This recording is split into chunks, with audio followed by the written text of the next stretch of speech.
yung negosyo pala ni U-Corp ngayon, maaari mong itakda kung magkano gusto mong kitain.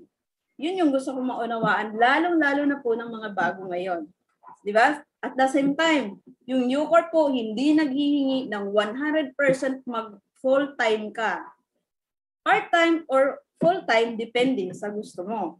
Kasi pag natutunan mo, nakita mo yung buong programa ng U-Corp, magugulat ka sa sarili mo. Ang iisipin mo, bakit pa ako magpo-full-time kung kaya ko na, bakit pa ako magpa-part-time kung kaya ko naman i-full-time na kaya kong triplihin yung kinikita ko sa active income ko.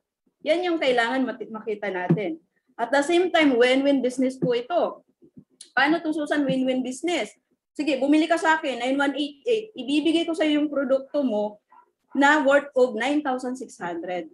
So just imagine, 3,500, pwede kang kumita 6,000 per day. Yun po yung win-win business. Ibig sabihin, hindi ka po malulugi at wala kang lugi. Kasi bukod sa magagamit mo yung produkto, pwede mo itong ibenta dahil nabibili po ito ng masa.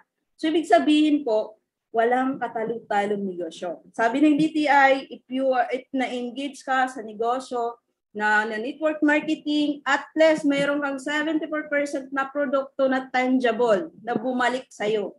Good news po sa U-Corp, 100% may produktong magagamit mo. So yan po yung win-win natin. At the same time, equal opportunity po ito. Demand is more people want extra income, savings, dream, fulfillment, residual income, and freedom by nature. So yun po yung gusto ko namin na makita ng lahat ng members, ng mga members natin, lalo na ng mga bagong join, na may programa po si U-Corp.